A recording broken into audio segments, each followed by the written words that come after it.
ड्रइङमा चाहिँ तपाईँको तीनटा टाइपको डाइमेन्सनहरू दिइन्छ हैन। एउटा चाहिँ इलिमेन्ट टु इलिमेन्ट, अर्को चाहिँ सेन्टर टु सेन्टर र अर्को चाहिँ फुल इन्टु इन डाइमेन्सन भनौँ न हैन। तीन टाइपको डाइमेन्सनहरू चाहिँ दिइरहेको हुन्छ हामीले है। अब सबभन्दा पहिला अब डाइमेन्सन दिनको लागि चाहिँ तपाईँलाई डाइमेन्सन डिफाइन गर्नुपर्ने हुन्छ है।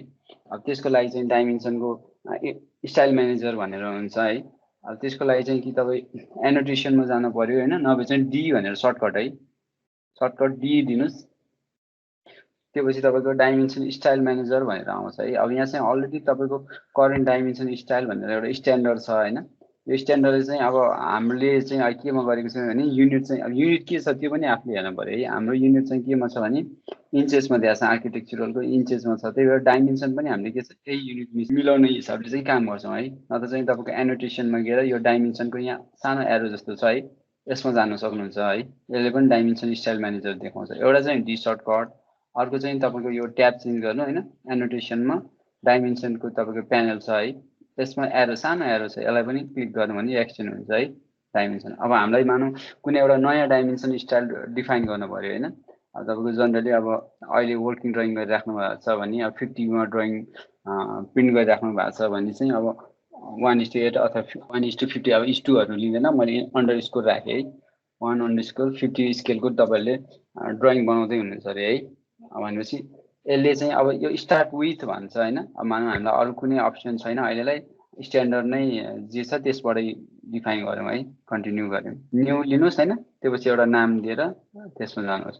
अब यसमा हामीले के कुराहरू डिफाइन गर्न सक्छौँ, जस्तै लाइन्स भनेर छ, अर्को सिम्बल एन्ड एरोज भनेर छ, अर्को टेक्स्ट भनेर छ हैन। अब डिफ्रेन्ट यहाँनिर ट्याबहरू छ। जस्तै लाइन्समा आएर चाहिँ तपाईँले अब डाइमेन्सनको चाहिँ डिफ्रेन्ट कलरहरू चुज गर्न सक्नुहुन्छ हैन अलरेडी है। अब तपाईँको बाई ब्लक छ भने बाई ब्लकै राख्न सक्नुहुन्छ हैन। कलर तपाईँले कलर पनि डिफ्रेन्ट कलरहरू चेन्ज गर्न सक्नुहुन्छ। यो डाइमेन्सन जस्तै एरो हेडहरू यहाँ चेन्ज भइरहेको छ, यो लाइनहरू चेन्ज भइरहेको छ नि है। यसलाई चाहिँ स्पेसली अब तपाईँलाई चाहिन्छ भने चेन्ज गर्न सक्नुहुन्छ, नत्र बाई लेयर जे छ त्यही अनुसार डिफाइन गर्न सक्नुभयो है। अब लाइन टाइप चाहिँ अब जनरली हामीले कन्टिन्युस छ भने कन्टिन्युस नै चलायौँ हैन। लाइन वेट पनि अब जे छ त्यही, बाई लेयर छ भने बाई लेयर है।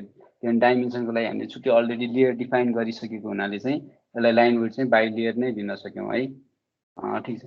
अनि अर्को चाहिँ यो ड्रइङको बेस लाइन दुईवटा ड्रइङहरू अब जस्तै तपाईँको स्ट्याक ड्रइङ डाइमेन्सनहरू स्ट्याक हुनसक्छ होइन। अघि हामीले कुरा गऱ्यौँ नि, तिनीहरू बिचको स्पेसिङहरू डिफाइन गर्न मिल्यो होइन। अनि चाहियो भने चाहिँ जस्तै यो लाइनहरू एक्सटेन्ड भइरहेको छ नि होइन, यो लाइनहरूलाई चाहिँ हामीले सप्रेस पनि गर्न सक्छौँ। कुनै एउटा लाइन चाहिने अर्को लाइन चाहिने भनेर अब जनरली हामीले सबै लाइनहरू दिइरहेको हुन्छौँ होइन। यसलाई सप्रेस गर्न पनि मिल्यो होइन। डाइमेन्सन मात्र कुनै ठाउँ पुग्दैन, एकदम कन्जस्टेड ठाउँ छ भने लाइन देखाउनु भन्दा यतिकै सानो सानो ड्रइङमा डाइमेन्सन देखाउँदा यो पनि राख्न मिल्यो होइन। र जनरली हाम्रो ड्रइङमा चाहिँ हामीले यो लाइनहरू राखिरहेको हुन्छौँ है। त्यो बाहेक अब यो एक्सटेन्सन लाइनलाई पनि तपाईँले के भन्छ नि, एक्सटेन्सन भनेको चाहिँ यो जुन लाइन आइरहेको छ नि, जस्तै ओरिजिन पोइन्ट यो भयो होइन, योभन्दा बाहिर आइरहेको लाइन छ नि, यसलाई पनि तपाईँले डिफाइन गर्न सक्नुहुन्छ है। बाई ब्लक अथवा बाई लेयर होइन। ब्लक छ भने बाई ब्लकै जानुभयो। अब योलाई एक्सटेन्सन लाइनलाई पनि चाहनु भने चाहिँ जस्तै यो एक्सटेन्सन लाइन है, यो कुनै मानौँ यसको ओरिजिन पोइन्ट यो हो भने योबाट आएको लाइन एक्सटेन्सन लाइन, यसलाई पनि तपाईँले एक्सटेन्ड पनि गर्न सक्नुभयो, अर्को चाहिँ सप्रेस पनि गर्न सक्नुभयो है। अब यो तपाईँको एक्सटेन्ड लाइन जुन आइरहेको छ यो चाहिँ कति बाहिर आउने त होइन, त्यसलाई पनि तपाईँले डिफाइन गर्न सक्नुभयो होइन। अब मानौँ तपाईँको 3 इन्चेस आउँछ भने 3 इन्चेस भनेर बाहिर निकाल्न सक्यो होइन, अथवा यसलाई कुनै एउटा सेटिङमा राख्न मिल्यो है। अनि यो अफसेट अहिले जस्तो डिफल्ट त्यहीमा राखौँ है। अथवा अनि यो जुन तपाईँको यो पोइन्ट छ नि, अफसेट फ्रम ओरिजिन भनेर छ, यो जुन डाइमेन्सन यो पोइन्टबाट स्टार्ट भएको छ भने चाहिँ यो चाहिँ यसको ओरिजिन पोइन्ट हो।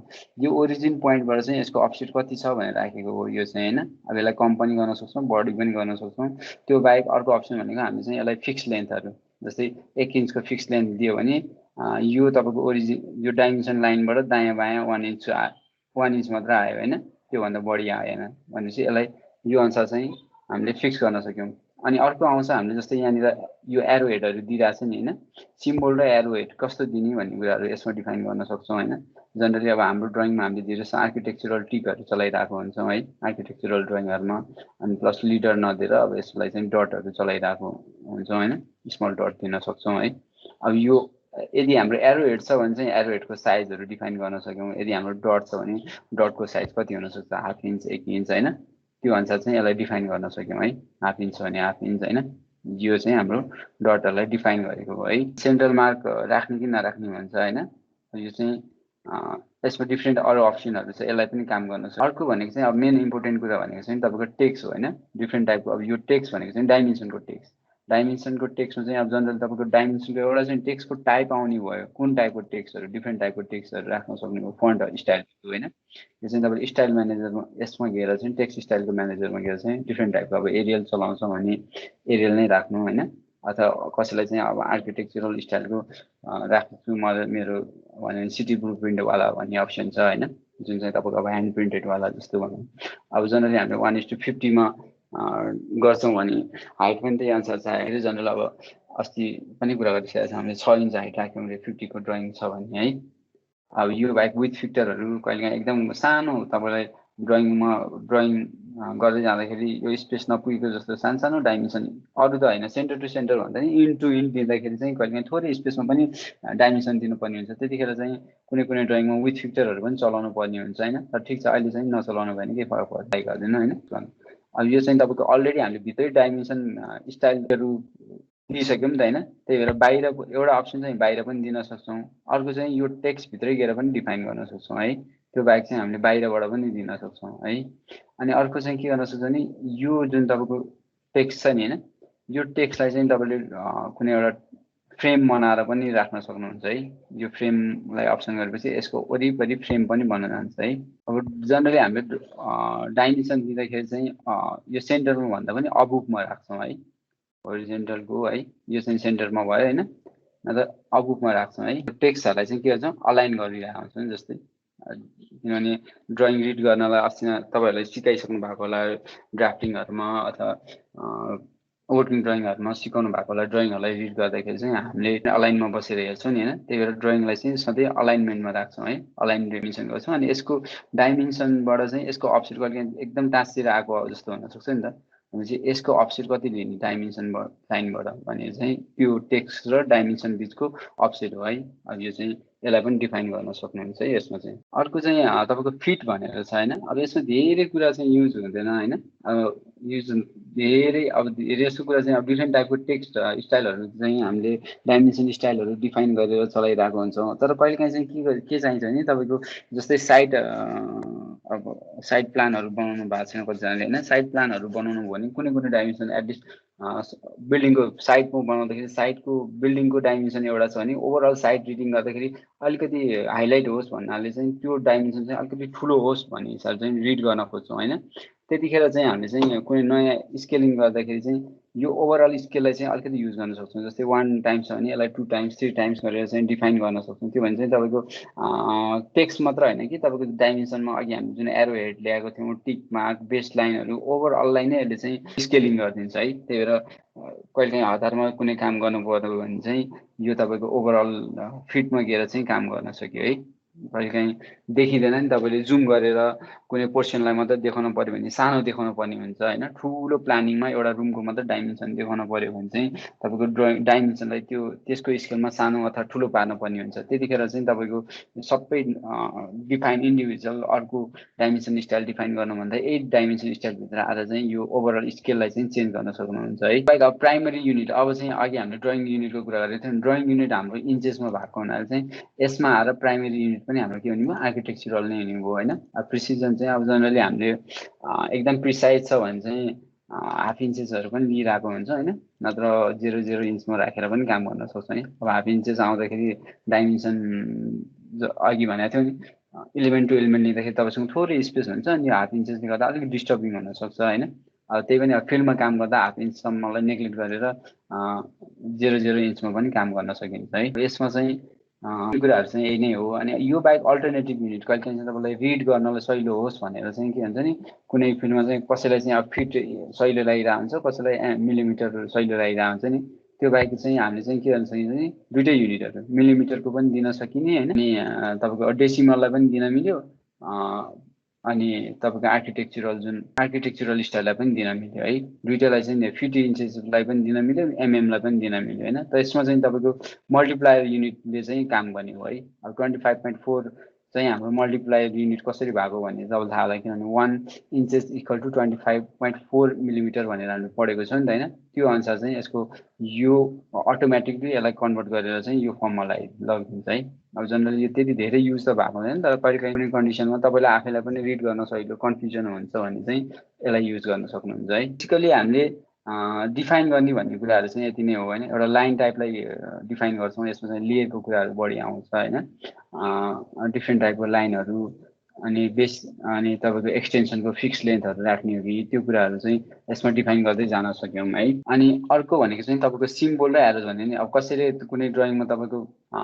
जस्तै यो क्लोज फिल्डहरू जुन एरोहरू राख्न सक्यो होइन अब धेरै जस्तो ड्रइङमा चाहिँ स्पेसली अब आर्किटेक्चरल ट्रिकहरू चाहिँ तपाईँको प्रिफर भइरहेको हुन्छ होइन यसलाई चाहिँ तपाईँले युज गर्न सक्नुहुन्छ अथवा यसलाई त होइन मलाई एरोहेड नै चाहिन्छ भने एरोहेडलाई नै यसले डिफाइन गर्न सक्नुहुन्छ यसको पनि एरोहेडको साइजेसहरू अथवा डटको साइजहरू चाहिँ यसमा डिफाइन गर्न सक्नुभयो है अर्को चाहिँ टेक्स्टको कुरा है अब टेक्स्टमा चाहिँ तपाईँले टेक्स्ट स्टाइलको कुराहरू आयो अनि त्यो पछि प्राइमरी युनिट्सलाई हेर्नु होला अरू बेसिकली है अब यति कुराहरू हेरिसकेपछि चाहिँ तपाईँको अब अघि हाम्रो स्ट्यान्डर्डमा थियो अब हामीले चाहिँ यसलाई करेन्ट मानेर काम गर्न सक्यौँ यसलाई करेन्ट गर्नको लागि चाहिँ सेट करेन्ट गर्नु होला त्यसपछि क्लोज यहाँनिर हामीसँग डिफ्रेन्ट डाइमेन्सनको लागि डिफ्रेन्ट अप्सनहरू छ होइन है अब डाइमेन्सनको लिनियर गर्ने हो कि होइन अलाइन गर्ने हो कि एङ्गुलर गर्ने हो कि आर्क लेन्थ रेडियस डायमिटर जक र अर्डिनेट भनेर छ होइन यो डिफ्रेन्टलाई युज गर्न सक्नुहुन्छ नभए चाहिँ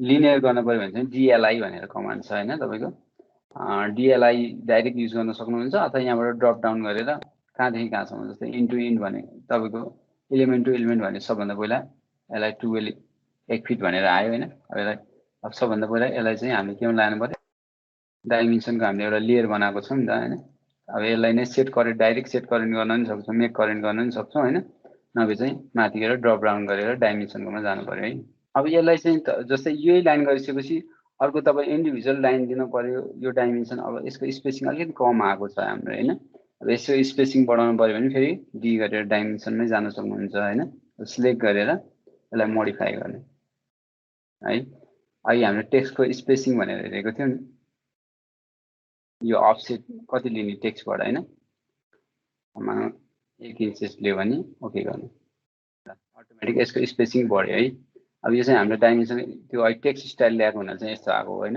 अब यसलाई कन्टिन्यू गर्नु छ भने अब यही डाइमेन्सनलाई तपाईँले छुट्टा छुट्टै डाइमेन्सन दिन सक्नुहुन्छ तर सहिलोको लागि चाहिँ हामी के गर्न सक्छौँ डिसिओ भनेर कन्टिन्यू गर्न सक्छौँ है डाइमेन्सनलाई डाइमेन्सन कन्टिन्यू भनेर छ अथवा यही एनोटेसनमा गएर यहाँ तपाईँको डाइमेन्सन कन्टिन्यू भनेर अप्सन छ है यसलाई चाहिँ अहिले जहाँ हुनुहुन्थ्यो त्यसलाई अटोमेटिक त्यसले ग्र्याब गर्छ होइन अनि आफूलाई चाहिएको डाइमेन्सन दिन सक्नुभयो है इलिमेन्ट टु इलिमेन्ट जानुहुन्छ भने चाहिँ यसरी दिनु पर्यो है यो चाहिँ तपाईँको इलिमेन्ट टु इलिमेन्ट भयो होइन अब तपाईँको सेन्टर टु सेन्टर दिनु पऱ्यो भने यो पनि डिएलआई लिनियर गर्नुहोस् सेन्टर टु सेन्टर है अब इन्टु इन दिनु पऱ्यो भने डिएलआई गर्नु इन्टु इन गरेपछि तपाईँको डाइमेन्सन आयो अब यसमै अब यो कन्ट्रोल गर्ने कुराहरू अझै तपाईँले के गर्न सक्नुहुन्छ भने यो एक्सटेन्ड गरेको अब तपाईँको ड्रइङमा यो पुगेको छैन भने चाहिँ यसलाई चाहिँ तपाईँले मोडिफाईमा जानु पर्यो यसलाई यहाँबाट कन्ट्रोल गर्न सक्नुहुन्छ है अब एक्सटेन्सन लेन्थहरू कति दिने त त्यसलाई चाहिँ यसमा कन्ट्रोल गर्न सक्नुहुन्छ है मानव 3 इन्चले पुग्दैन भने अथवा यो डाइमेन्सन जुन हामीले एक्सटेन्ड गरेको थियो नि बियोन्ड द एक्सटेन्सन कति छ भनेर 3 इन्चेस तपाईँको एक्सटेन्सन भयो है यो चाहिँ डाइमेन्सनको यसरी चाहिँ तपाईँले डिफाइन गर्न सक्नुभयो है डिफ्रेन्ट टाइपको डाइमेन्सनहरूलाई चाहिँ अब यो बाहेक चाहिँ अब मानौँ तपाईँको सर्कल छ अरे कुनै पोर्सनमा यहाँ सर्कल छ भने यसलाई सर्कलको डाइमेन्सन दिनु पऱ्यो भने यसमै गएर चाहिँ अब रेडियस दिने हो कि आर्क दिने हो कि होइन रेडियस दिने हो भने चाहिँ यसलाई सिलेक्ट गर्नु भने अटोमेटिक यसले स्टाइल दिने हो है यो चाहिँ यसको रेडियस भनेर बुझ्नु पऱ्यो रेडियस चाहिँ 1 फिट 7 इन्चेस भनेर बुझ्नु पऱ्यो है त्यो बाहेक कहिले काहीँ तपाईँको आर्क मात्र हुनसक्छ यही पोर्सनमा तपाईँको फुल बिल्डिङ एउटा आर्क बनेको हुनसक्छ होइन यो आर्कको डाइमेन्सन चाहियो भने कि डिआइएमएआरसी भनेर पनि गर्न सक्छौँ, डाइमेन्सन आर्क नै दिन सक्छौँ होइन। सहिलो तपाईँको सम्झिन पनि सहिलो छ, डाइमेन्सन के को दिने हो त, आर्कको दिने हो न त यो चाहिँ ड्रप डाउन। धेरै सहिलोको लागि चाहिँ एनोटेसनमा हुन्छ भन्ने चाहिँ याद हुनु पऱ्यो। त्यो पछि तपाईँले यहाँ ड्रप डाउन गरेर डाइमेन्सन आर्क लेन्थ लिन पऱ्यो है। यो 12 फिटको चाहिँ तपाईँको आर्कको लेन्थ 12 फिट छ भनेर आउने हो। अब तपाईँले कहिलेकाहीँ यही सर्कुलरको मोडेल गर्नु पर्यो भने चाहिँ यो अटोक्याडको ड्रइङहरू चाहिँ एकदम युजफुल हुनसक्छ है। तपाईँले ठ्याक्क 12 फिटको नापेर यसलाई चाहिँ किनभने लेन्थ आएको हुँदैन, पोजिसनमा पनि आउँदैन तपाईँको ड्रइङ गर्दाखेरि है। तर मेजरमेन्टमा चाहिँ यसले मार्क मेजर गर्छ यसरी। अब यसको प्रिसिजन अझ धेरै प्रिसिजन चाहियो भने चाहिँ तपाईँले प्रिसिजन जस्तै हाफ इन्च पनि तलमाथि त परेको हुनसक्छ, हाफ इन्च कम अथवा बढी पनि हुनसक्छ। त्यो प्रिसिजन चाहिँ यसमा देखाएको छैन होइन। यदि तपाईँलाई चाहियो भने चाहिँ त्यो प्रिसिजन अघि हामीले प्रिसिजन हेरेको थियो नि, प्रिसिजनमा गएर चाहिँ यसलाई डिफाइन गर्नु पऱ्यो है। अब एकदमै तपाईँलाई त्यो हाफ इन्चको प्रिसिजन पनि चाहिन्छ भने चाहिँ त्यो युनिटमा गएर त्यो प्रिसिजन चाहिँ राख्नु पऱ्यो है। मलाई हाफ इन्चको प्रिसिजन पनि चाहिन्छ भनेर, न त हाफ इन्चको प्रिसिजनले केही फरक पर्दैन भने चाहिँ नराख्नु भए पनि हुन्छ। ड्रइङ अझ मेसी तपाईँ हेर्दाखेरि चाहिँ हाफ इन्चको प्रिसिजन राख्दाखेरि जनरली एकदम मेसी देखेको हुन्छ क्या ड्रइङ चाहिँ है। 100 को लागि बनाएँ, अब मलाई 50 को लागि स्केल बनाएँ। अब 100 को लागि चाहिँ के हुन्छ तपाईँको डाइमेन्सन प्रिन्ट गर्दाखेरि त फरक पर्छ, तर तपाईँको रियलमा प्रिन्ट आउँदाखेरि त तलमाथि पर्नु भएन नि त होइन। 100 को लागि चाहिँ अब 100 को लागि बनाउनु भयो भने चाहिँ फेरि अब नयाँ एउटा सेट बनाउन सक्नुहुन्छ होइन। नयाँ बनाउँदाखेरि चाहिँ तपाईँको अलरेडी 1/100 गरेँ मैले, 1:100 गरेँ होइन। अब स्टार्ट चाहिँ यसले के गर्ने 1/100 1:1:50बाटै तपाईँले यसलाई बेस लिएर काम गर्न सक्नुहुन्छ है। भनेपछि त्यसमा अब फेरि अरू धेरै कुरा डिफाइन गर्न नपर्ला। सायद अलिकति बढी डिफाइन गर्ने भनेको तपाईँले यो साइजलाई मात्र होइन। साइज चाहिँ अब तपाईँको 100 छ भने स्केल बढाउनु पर्दा 12 इन्च राख्नु होला होइन, 12 इन्चेस राख्नु होला प्रिन्ट गर्दाखेरि। स्केल सानो हुँदाखेरि तपाईँको टेक्स्टको हाइट त फेरि त्यो पनि सानो भएर आउँछ, अथवा 6 इन्च छ भने त्योभन्दा सानो भएर आउँछ। त्यही भएर यसलाई चाहिँ डिफ्रेन्ट अब त्यो बाहेक अब यो सर्टेन कुराहरूलाई पनि अलिकति बढाएर लैजान सक्नुहुन्छ। 3 को ठाउँमा 6 इन्चेस गर्न सक्नुहुन्छ होइन। यसलाई पनि 6 इन्चेस गर्न सक्नुहुन्छ। यो कुराहरू चाहिँ बिस्तारै बढाउँदै लैजान सक्नुहुन्छ होइन। अब त्यही कुनै कुरा तपाईँको अब 100मा अहिले 100मा डिफाइन गर्नुभयो भने चाहिँ प्रिन्ट गर्दाखेरि चाहिँ यो डाइमेन्सन चाहिँ के आउने भयो, ड्रइङ नै तपाईँको सानो आउँछ। अनि यो डाइमेन्सन चाहिँ के चाहियो, ठुलो चाहियो नि होइन प्रिन्ट गर्दाखेरि। अनि प्रिन्ट 100 स्केलमा प्रिन्ट गर्दा र 50 स्केलको प्रिन्ट गर्दाखेरि यसको साइज चाहिँ एउटै आउँछ। त्यही भएर तपाईँले डिफाइन गर्दाखेरि चाहिँ त्यति कुरालाई डिफाइन गर्न सक्नुहुन्छ। नभए चाहिँ ओभरअल अघि हामीले एउटा पढेको थियो नि, अघि नै 1:50 कै कुरालाई डिफाइन गरेर अरू कुनै पनि चेन्जेस नगरेर फेटको अप्सनमा गएर ओभरअल स्केल 2 टाइम्स गर्न सक्छौँ है। त्यो भने चाहिँ अटोमेटिकल्ली तपाईँको अरू केही पनि चेन्ज नभइकन टेक्स्टको साइजहरू अनि त्यो एक्सटेन्सन साइजहरू अथवा टिक अथवा लिडरहरूको साइजहरू चाहिँ अटोमेटिकल्ली चेन्ज हुन्छ है।